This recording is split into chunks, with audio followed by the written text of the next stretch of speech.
Hi, welcome back to my channel. My name is Laura and today I'm doing a manga tag.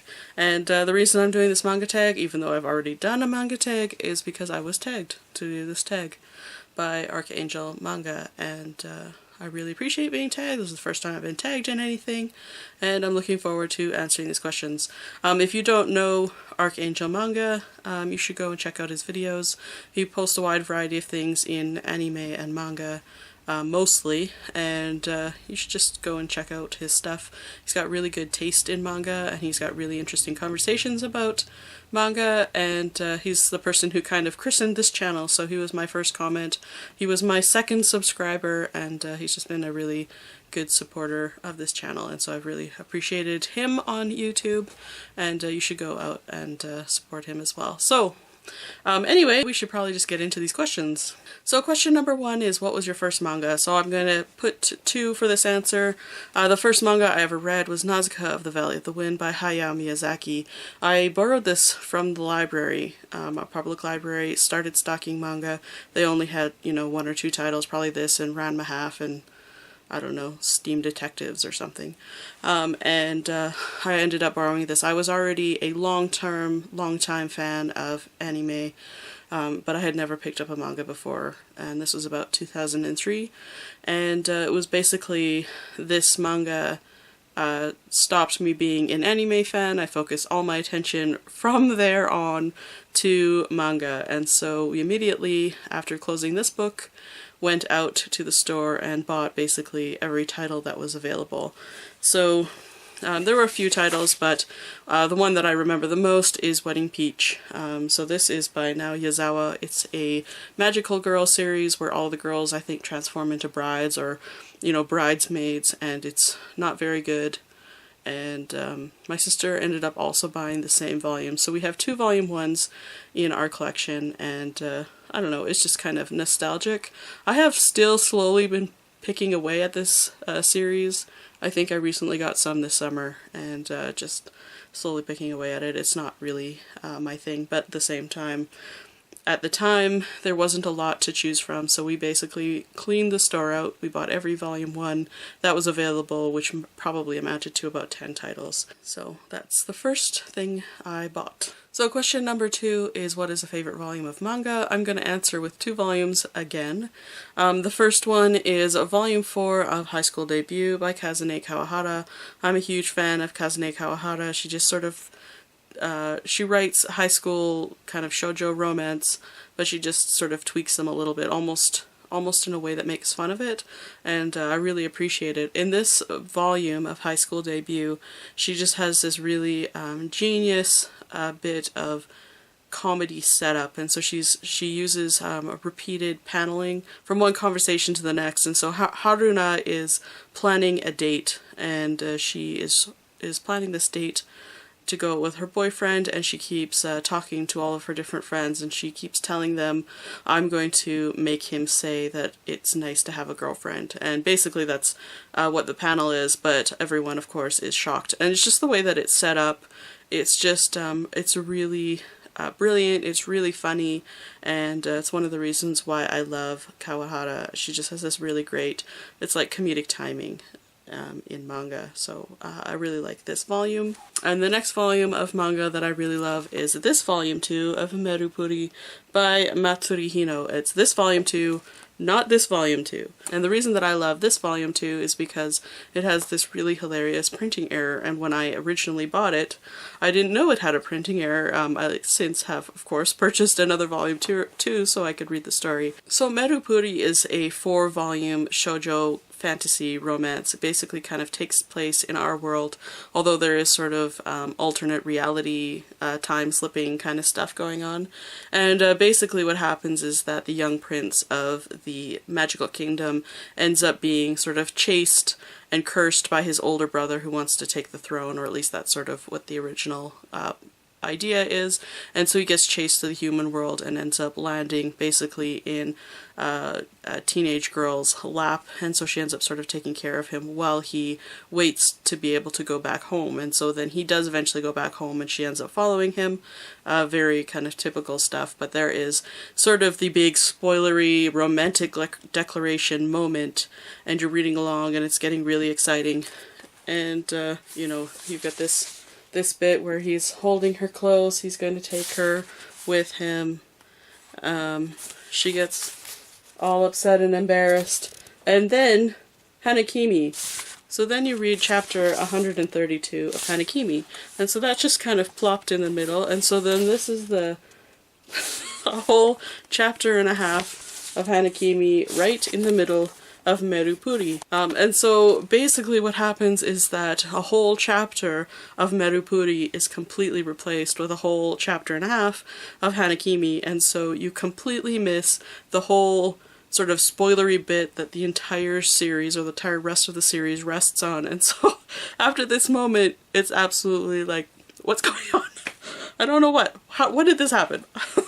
It was really quite funny to read. I probably, you know, when you find these kind of misprints, usually you can send them back to the publisher and they'll send you a new copy, but I just found this one so hilarious because I just kept reading, and I knew the story and I knew that the art had changed slightly, and I was just like, I didn't really understand what's going on. I'm so confused. So I really enjoy this volume just because it's so odd, and because when you do read it, it just messes with your mind. So number 3 is, what is your most expensive volume of manga? And if you haven't watched my video on where I buy manga, I will link it up below so you can have a look. But basically my philosophy is never buy cover price. Always, you can always find a deal, even if it's something that's really out of print. I have twice broken that rule, and one of them happened this year, and that is Galaxy Express 999 Volume 1. And the reason I ended up breaking that rule is because I'm only missing Volume 1, and because Leiji Matsumoto's Queen Emeralda's is out now. It's just come out, and I wanted to read this first. I still haven't read this, and I'm really disappointed that I haven't read this, but I also haven't received Queen Emeralda's yet, even though I have pre-purchased it. So I didn't majorly overspend, but I overspent in a way that just sort of makes me uncomfortable. I really do believe that patience pays off, and I probably could have waited to find a volume in better condition for cover price or less, and cover price on this is actually $27.50. This is back when manga was not very available, so the prices were very high, and I probably paid about $35 for this, so it is, and this is Canadian, but this is just way above and beyond what I really actually want to pay, even though this is very out of print. Nobody really has it, and the reason that I'm more upset about it than anything, and I didn't show this when I actually hauled it, is that when it came, you can see there's actually a tear, and so this actually was quite beat up, and there is quite a large crease here, or at least it's large for me. I don't particularly like damaged manga in my collection, so yeah, so this one was my most expensive, in my opinion, volume of manga. Number 4 is, what manga do you regret buying? And I have a very large collection, you will see it very soon, but I don't regret buying. There are a few titles in my collection, I was just talking to my sister about this, there are a few titles in the collection, most of them are hers thankfully, that I absolutely hate. There's one title called Anomal, which was published by Gen Press, and I read it in January, and it was probably without a doubt the worst translated volume of manga I have ever read. But it also stands in as the worst volume of translated manga I've ever read, and so it is sort of the epitome of horribly translated manga, and so of course I want that in my collection. So to answer that question, no, I do not regret buying manga. Number 5 is a manga that you are most proud of. So again, I have 2 titles to show you. So one title that I am very proud of is my Volume 3 of Cheeky Angel by Hiroyuki Nishimori, and I have this all in English except for Volume 3, and I have been looking for Volume 3 for years. This one I actually found in Japan, in Akihabara. We were in just sort of like a little dingy shop that had, you know, floor-to-ceiling manga, mostly video games, and he just This seller just happened to have volumes 2 and 3 of Cheeky Angel. There was no other Cheeky Angel on the shelf. I think I spent about 200 yen on this volume. This is a volume I'm very proud of because it is doing a very hard job of holding that collection together. Another title that I am very proud of having, not because it's working hard, but just because I really wanted it for a long time and it's finally complete. So that's Volume 1, Volume 2, and Volume 3 of Uzumaki by Junji Ito, and this is the original pulp edition from Viz, so it's a 3-volume edition. So this is my most recent acquisition. I've been missing Volume 1 for many years. This is one of the first series that I ever bought, and I just never was able to complete this series, and this was released in the late 90s. This is 1998, I think, and shortly after this pulp release, another release came out from Viz, I think in a signature line. I think it's a 3-volume series also. And then more recently, that really beautiful omnibus, that's a hardcover omnibus that, of course, I'm drooling over and having a hard time justifying, but I'm really happy to have these because I've just been looking for them forever, and I really like these color covers. They're just really pretty.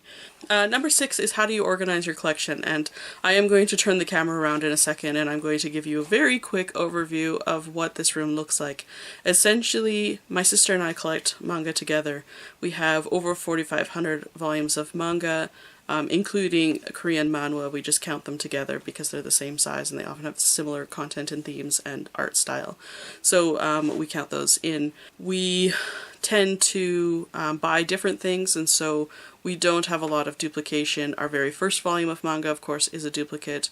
There's just about 2 or 3 others in the collection that we both have the same volume 1 of, but the rest is just, it's mine, it's hers. And basically what we do is we keep all of it in one room. So this is our manga room. What you see behind me is my collection shared with my sister, and we do not separate it. It is all interfiled with each other. We have a significant spreadsheet that takes a lot of time to upkeep, and manga is not allowed in the room, not even allowed past the threshold until it has been entered into this database, because once it comes in this room, it is lost. It is very hard to find things, or it's very hard to remember that you have something, and especially if you're going to go to the store, it's very hard to remember, hey, I already bought volume 32. And then, of course, we put everything in alphabetical order by title. So this is by the English title, not by the Japanese title, and it would have been nice to maybe try putting them in order by Japanese author, but sometimes you don't know the author but you do remember the title, and so we decided that by title was probably the best just for our sort of sanity. And then you can see behind me that all of our shelves are actually doubled up, and so we have a little bit looser in the front and it's tighter in the back, and so it's looser in the front just so that we can access the back easily, but there is no way for you to actually go into the back without removing books, and so you kind of have to know your collection really well in order to be like, well, what am I going to read? So yeah, there is a lot of moving books involved in this. And so I'm going to turn around the camera and just sort of go around the room quickly, and you can enjoy it because I haven't had a chance to do a collection video, and now you will be able to see why it has been so difficult to put together. This is the view from the very back corner. You can see I have quite a lot of manga, and it goes from the floor all the way to the ceiling.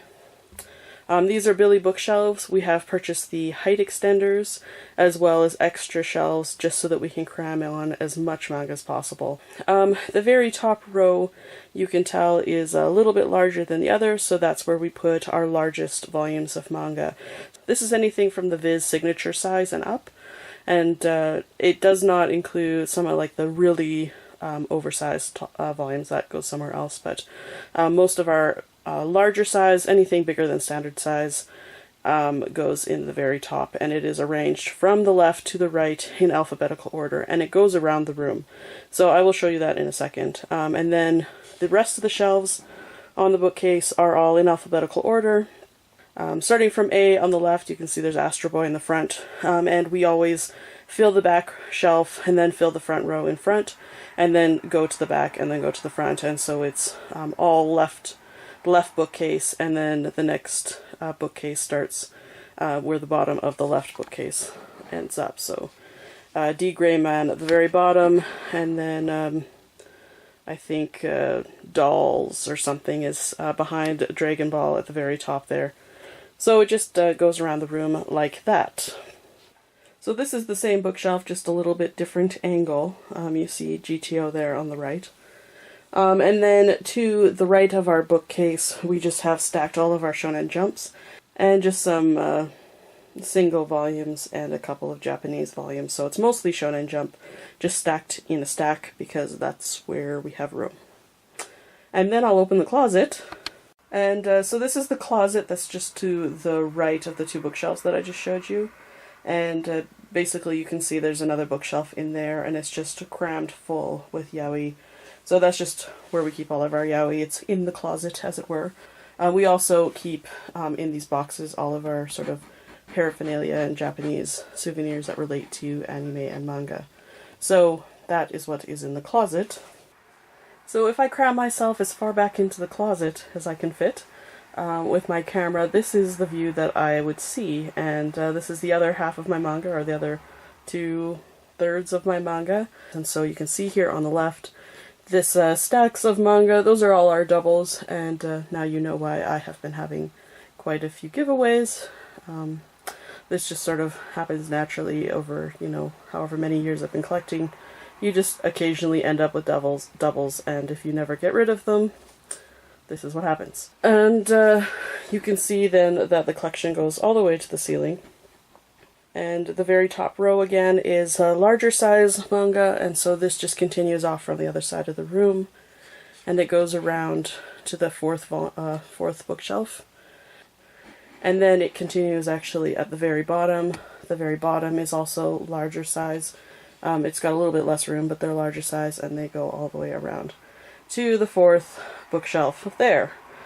And then all of our manga continue from the other side in alphabetical order, starting with H at the very top, and going all the way down to the fourth one at the very bottom right corner at Z. So this is our manga.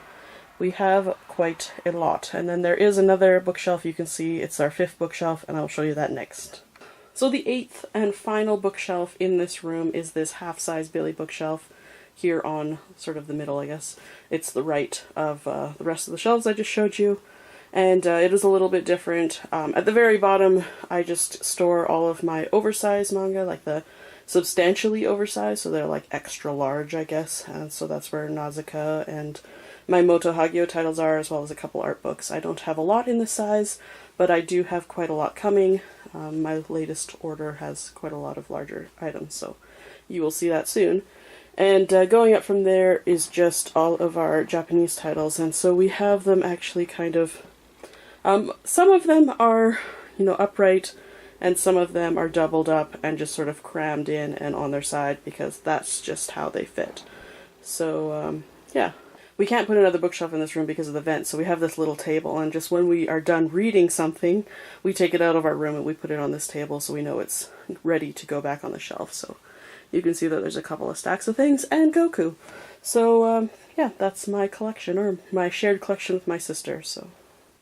So now that you're back, number 7 is an out-of-print manga that you wish you owned. So, as you have seen, I have a lot of manga. I obviously have a lot of out-of-print manga, but... and I'm not too concerned, actually, about getting any of the manga that is out.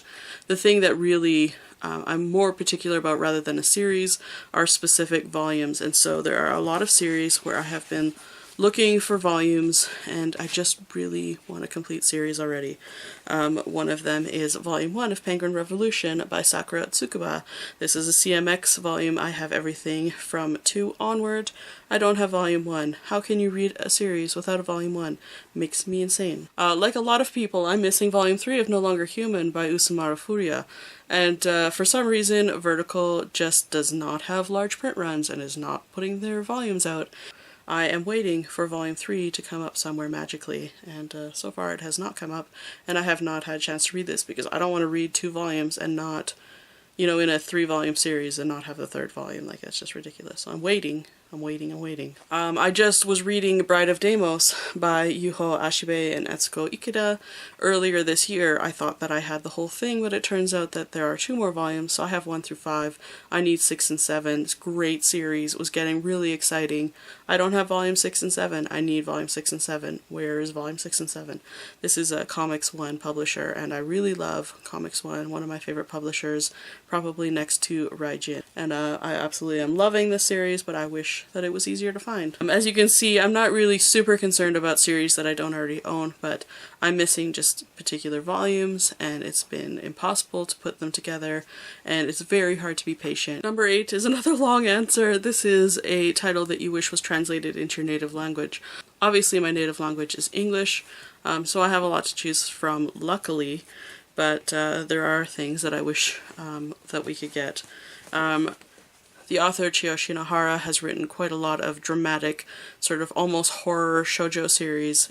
We need them, and none of them are translated. The only thing that we have is Red River, which is absolutely brilliant. It's a great piece of historical drama and historical romance, and everyone should read it. One of my favorite series by far, but we don't have anything else by Chiyoshi Nohara, and it's absolutely a shame. Another one of my top 10 shoujo series is Beauty is the Beast. I love this series so much. 5-volume series, so funny, the greatest. And Tomo Matsumoto, I think this is the only series that is published in English. And she has other series, they're all kind of dramatic romance series, and we need them. Like, why are they not here? How come this was not popular enough that more of her work didn't come out? So I think that we need more of her stuff. Everything from Banri Hidaka. So the completion of VB Rose would be really nice. This is ended on volume 11. I think there's only a handful of volumes after it. I do have this entire series in Japanese, but reading it in Japanese is not the same because my Japanese is not that great. We need more of VB Rose. Same goes for I Hate You More Than Anyone. This is the last volume, volume 9, published by CMX. There's no more published. But it is available in Japanese, and I have the continuation of the series in Japanese. I love Banri Hidaka. I have almost all of her series in Japanese, and the only one that actually finished publishing, Tears of a Lamb, is my least favorite, and it's the only one that's complete in English, so we need more of her. She has got these great artistic fine lines and really fun storytelling, and all of her stories are interconnected, you know, so it's about different characters within the same world, and so of course you want to keep just jumping into that world and enjoying the whole broad story that she's been telling, and I love it, and I wish there was more. Number 9 is omnibus or single volumes. Now, off the top of my head, I would say single volumes just because they're smaller. They have a smaller width to them. When you open a manga, you can kind of spread them out a little bit without being concerned about breaking the spine or that there would be a crack. If you're going to have an omnibus series like this, Yowamushi Pedal, you can see this has been read twice, and my sister and I are very particular about how we read our manga. We especially with omnibus, especially with yen press, who are not the highest quality, we tend to have to hold the binding, you have to kind of hold the pages up, you can't really get right into the hinge because you don't want to damage the spine, and that's really kind of key. And so as long as the spine looks good, then we're okay. But you can see here, this is how the spine was already when we bought it, and it's already got a slight bow to it, and it's just because this is just not a high quality bind, and I don't really like glued in paperbacks. These ones are just not the greatest. So quality over anything, really. If they're going to be massive, then they just need to be really high quality. So if I have this volume here of Heart of Thomas, Fantagraphics has probably made the nicest volumes of manga in my collection, or nearly the nicest. They've got a very hard card for the hardcover. The papers are all sewn in. The binding is allows you to flex, so it'll lay flat, and it also you can see here that gives you some space, so you don't have to worry about breaking the spine. It's always going to look beautiful, and so this is sort of the quality that I would hope from an omnibus, but if I don't have this quality, then I want a single volume of manga. Number 10 is a series that you think is underread or underappreciated. One of my picks would be Oya Yubihime Infinity by Toru Fujieda, and it's just one of many, many series that I think are underread, and I think the majority of the reason is because this is out of print. It's a CMX title, so it's not super easy to come across, and it was never really popular, so you don't get a lot of copies. Basically, the story is about Kanako. You can see her here, and she is a high school student, and basically she just sort of waiting for high school to be finished. She's waiting to graduate. She just realizes that she is plain and quiet. There's nothing special about her, so she's just kind of focusing all of her energy into making her sister the greatest sort of superstar that she possibly can. And she has this sort of personality where she just doesn't want to really be around anyone. Then there's a boy in her class, you can see him here, and he is very outgoing, he's very needy, he's very cute, and basically he's friends with all the girls, and what he likes to do is he likes to do the girls' nails. He's sort of a nail artist, and she always refuses to let him do her nails. And basically what you find out very quickly is that he is searching for someone who has a tattoo of a butterfly on their thumb, because he has a tattoo of a butterfly on his thumb, and he knows other people who have tattoos of butterflies on their thumb. And when and basically this tattoo indicates that they had this past life and that he is trying to reconnect with his true love. It ends up being quite a lot of drama about who everybody is in the past life, who belongs with who, but it's mostly about using the past life to heal the current life. You know, she is a very plain and kind of self-degradating character, but by the end, you know, she has a chance to heal. By the end, he has a chance to heal. He has a lot of issues. He has a best friend who has a chance to heal. She has a sister who has a chance to heal. There's all these characters that are sort of interwoven because of these butterfly tattooed thumbs, and they all just sort of have a chance to get over the thing that they needed to get over, and to use the past life, this past life memory that they end up getting, to kind of move forward in their current life. And it is a very good and very satisfying story. Yes, it is a shoujo. Yes, it is kind of silly. The whole idea about having these birthmark tattoo butterflies is kind of odd, but it is actually a really good and thoughtful story, and everything just neatly wraps up so well. It is really well constructed. Plus the art is really cute, a little bit different than some typical series. I highly recommend it if you have a chance. If you end up seeing it at like a secondhand sale or something, pick it up because it's really fun, and it's pretty short. It's only 6 volumes long, so I highly recommend it. Anyway, it's getting late, it's dark outside, and I need to go to bed, so I will just close my video here. Thank you for watching my video. I hope that was entertaining to you. I hope you enjoyed it, and definitely if you have any questions about my collection or whatever, please feel free to write it in the comments below. So thank you for watching my video, and I'll see you in the next one. Bye for now.